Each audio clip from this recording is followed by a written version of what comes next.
نبی پاک صلی اللہ تعالیٰ علیہ وآلہ وسلم اور یہودی کی ملاقات ایک بہت ہی ایمان افروز واقعہ آپ سنیں گے، آپ کا ایمان تازہ ہو جائے گا۔ چلے پھر سٹارٹ کرتے ہیں۔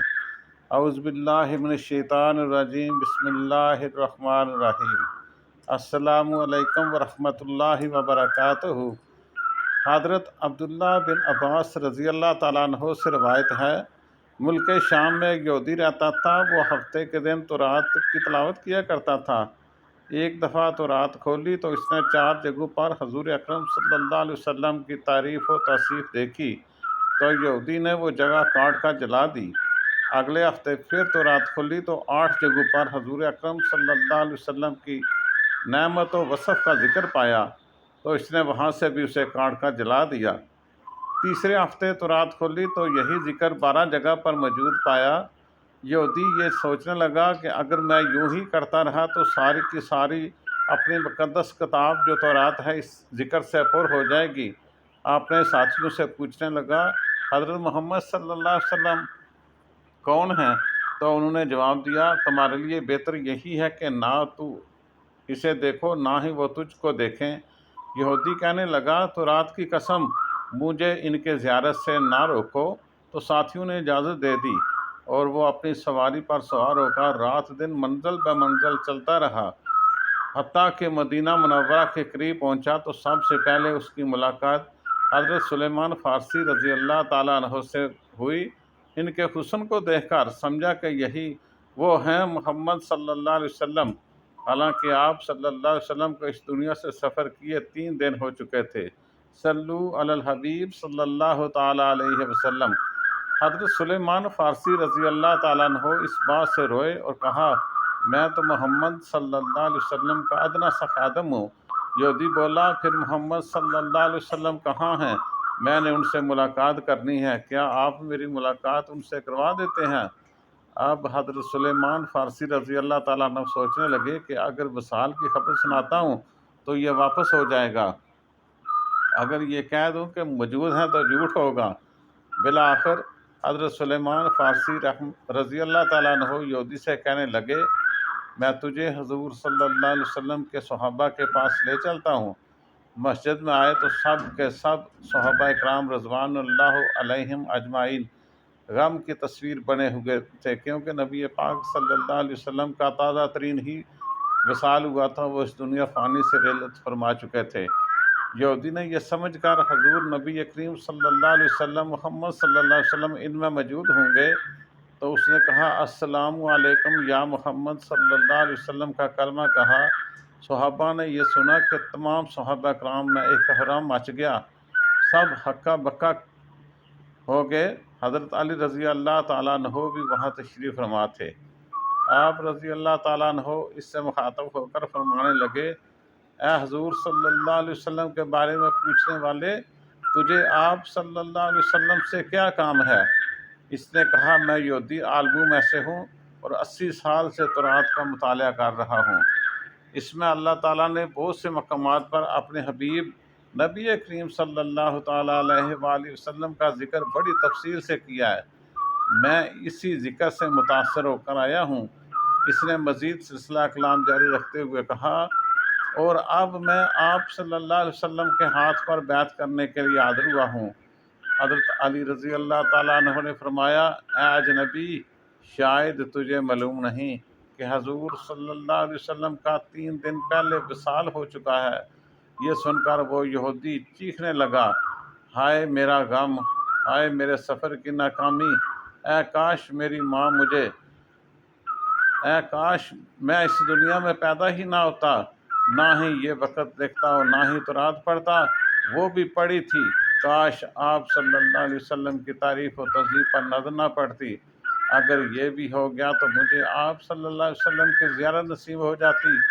پھر کہنے لگا، کیا تم میں سے کوئی ان کی اولاد سے ہے جو مجھے حضور صلی اللہ علیہ وسلم کے اوصاف اور حلیہ مبارک کا تعارف کرائے؟ صلو علی الحبیب صلی اللہ تعالیٰ علیہ وآلہ وسلم۔ حضرت علی رضی اللہ تعالیٰ عنہ آگے بڑھے اور فرمایا، میرا نام علی ہے۔ یہودی بولا، میں نے آپ کا نام بھی تو رات میں دیکھا ہے۔ صلو علی الحبیب صلی اللہ تعالیٰ علیہ وسلم۔ دیکھیں کتنا عرصہ پہلے تو رات اتری اور حضور نبی کریم صلی اللہ علیہ وسلم کے نام کے ساتھ ساتھ حضرت علی رضی اللہ تعالیٰ عنہ کا نام بھی تو رات میں موجود تھا۔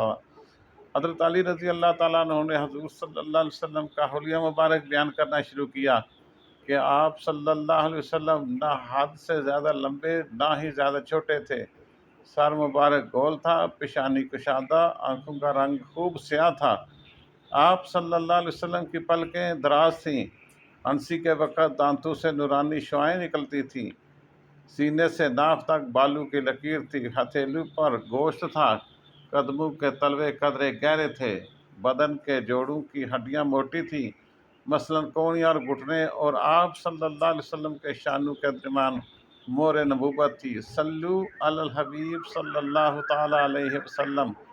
یہودی کہنے لگا، اے علی رضی اللہ تعالیٰ عنہ، تو نے جو کچھ بتایا میں نے بالکل وہی تورات میں صحیح طور پر پایا۔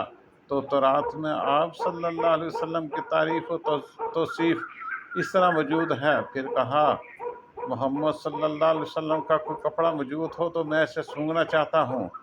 حضرت علی رضی اللہ تعالیٰ عنہ نے فرمایا، ہاں سلیمان جاؤ اور فاطمہ رضی اللہ تعالیٰ عنہا سے کہو رسول اللہ صلی اللہ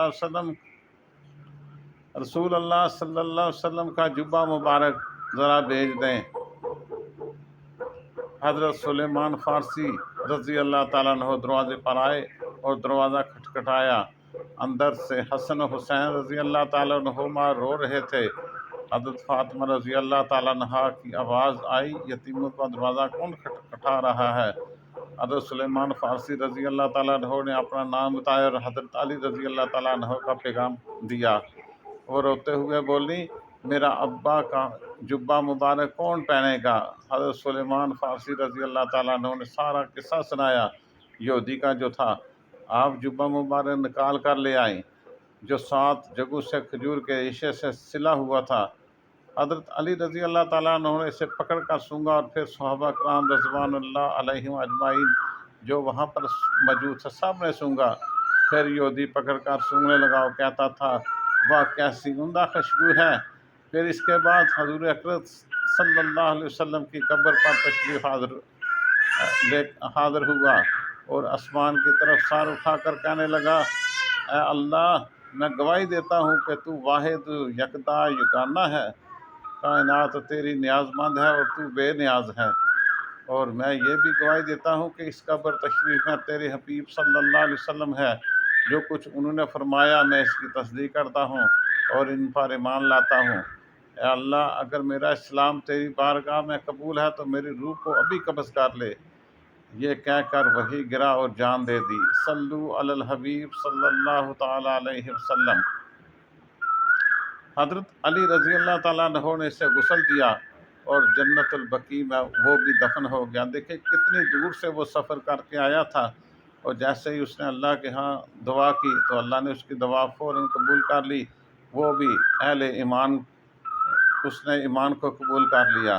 حضرت عبداللہ بن زید رضی اللہ تعالیٰ عنہ کے بارے میں منقول ہے کہ جب انہوں نے ان کے بیٹے نے حضور صلی اللہ علیہ وسلم کے وصال کی خبر دی، وہ اس وقت اپنے کھیتوں میں کام کر رہے تھے۔ آپ صلی اللہ علیہ وسلم کے وصال کی خبر سن کر غمزدہ ہو گئے اور بارگاہ الہی میں ہاتھ اٹھا کر یہ دعا کی، اے میرے مولا، اے میرے اللہ، میری آنکھوں کی بینائی اب ختم کر دے تاکہ میں اپنے محبوب محمد صلی اللہ تعالیٰ علیہ وآلہ وسلم کے بعد کسی دوسرے کو نہ دیکھ سکوں۔ اللہ تعالیٰ نے ان کی دعا قبول فرمائی اور ان کی بنائی جو ہے وہ چھین لی۔ اللہ تعالیٰ ہمیں نبی پاک صلی اللہ علیہ وسلم کی محبت عطا فرمائے، آمین ثم